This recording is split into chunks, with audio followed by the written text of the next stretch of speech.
And joining me now here at the desk at the Mackinac Policy Conference is LeJune Montgomery Tabron. She's the CEO of the WK Kellogg Foundation. It's so good to see you, LeJune. Very nice to see you again. It's been a while. It has been a while, and it is so nice to be able to be back and having these important conversations, connecting with one another again, because we've really missed it, I think. We have, yes. And it's funny, you don't really miss it until you're back into it. And then all of a sudden, you just want to give everyone a hug and pick up the conversation that we left off on. And we've left off because there are always things to do, and there are always initiatives that we're working on. But I think sometimes the pandemic exacerbated different things, and so you almost find your to-do list shifts a little bit. Yeah.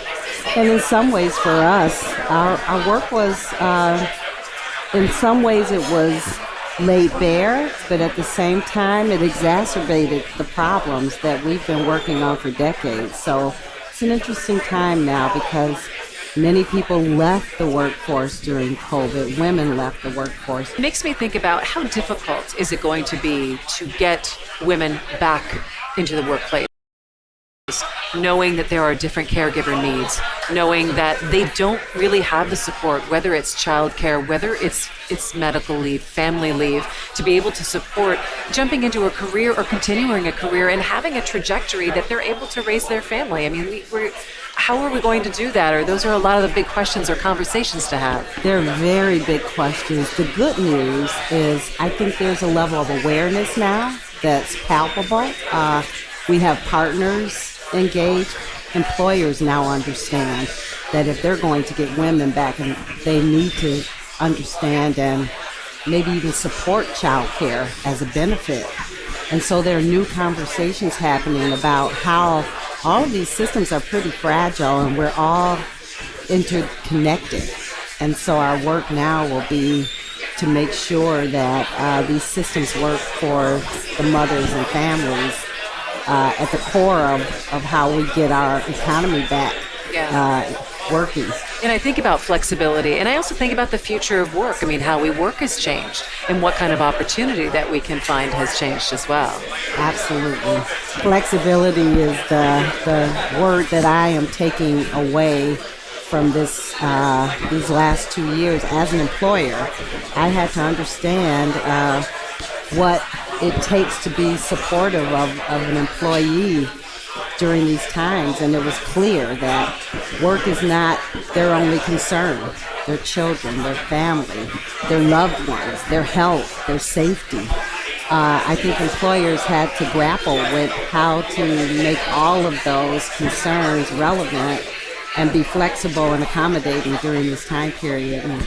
One thing that I also think about when I think about the scores of women who left the workforce is what are the decisions that those workplaces are making without those women at the table? And I think that brings really into conversation a lot of the work that the Kellogg Foundation is doing in research and looking at the diversity and the equity and the inclusion that we need to have at businesses so that decisions are being made that are common sense for more than just maybe one silo of people in the room. Absolutely. And that's exactly what we support. So on the panel this morning, we talked about the Tri-Share program, which is being conducted from the Women's Commission that was set up by Governor Whitmer. And the essence of the work is to go and speak with women directly and to understand their needs and to bring that data back so that when you're thinking about how to build a system that supports women, their voice is very much the center of that conversation. And then the sharing of the cost of child care is being borne by the employer, the woman, and the state of Michigan. So building a new system that really is responsive to the needs of women. And that's what we're going to have to do. Yeah, responsive and supportive. So talk to me a little bit about some of the data that you have put out in these reports and looking at diversity in our workplaces. And as an economic driver, I mean, for us, it makes common sense to have diverse voices around the table. It shouldn't have to be the impetus of, well, there's an economic benefit to this too. It should just make moral common sense. It should. And so we, produced a report. It's called The Business Case for Racial Equity. And what we wanted to show is that we're leaving growth and opportunity on the table every day when we're not skilling every person interested in being a part of our economy.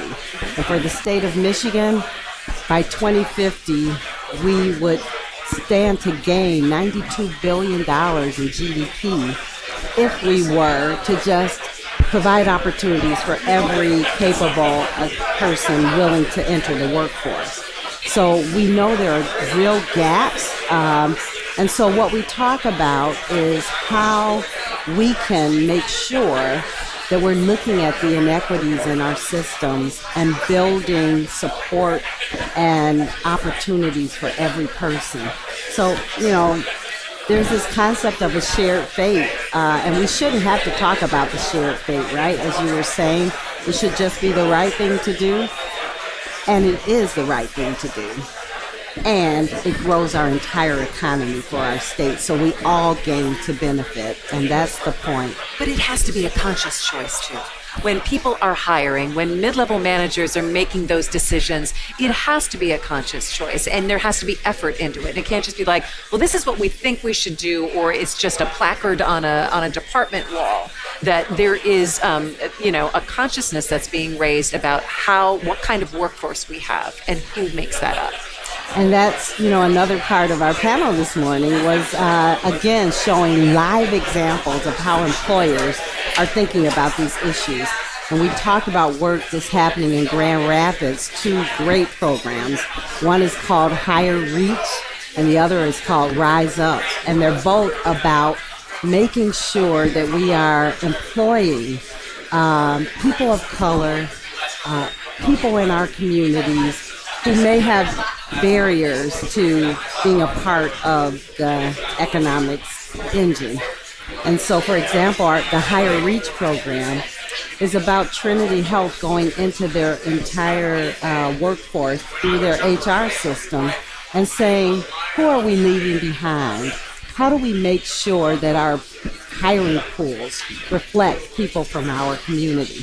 How do we support them in the process? How do we train our leaders so that they don't have the unconscious bias that creates the barriers for people to, have a successful interview? And so there are intentional efforts that actually work in this regard. One of the things that we've been supporting at the Kellogg Foundation is some of our own work in this space. We call it Expanding Equity. And it's about how we have partnered with employers. We started out in the financial services industry, an industry that is not very diverse at all. Less than 1% of its leaders are women or people of color. And so we brought together some of the biggest money managers in the world and said, you're not very diverse, can we help you? And we partnered to build a curriculum around how to focus on equity and intentionally build opportunities for people to matriculate through our system and be promoted and supported and bring people into our sector. And it was so successful. It was really over Zoom during this pandemic, to the point where we've had companies sign on from many other sectors, and we're over 80 companies now really working with us to build an intentional practice around hiring a diverse workforce, and more importantly, making sure that they are retained and supported and feel a sense of belonging, which is what really allows them to be promoted to the C-suite. And I love it. You say sense of belonging. Yes. I want to mention that you have been with Kellogg for 35 years, and you are the first woman CEO, first African-American woman CEO. And I think having that sort of leadership and your leadership has been able to give an example for people who work within the foundation and beyond. I want you to tell me a little bit about how you believe that leading in the way that you do is able to inspire and mentor other women in the business.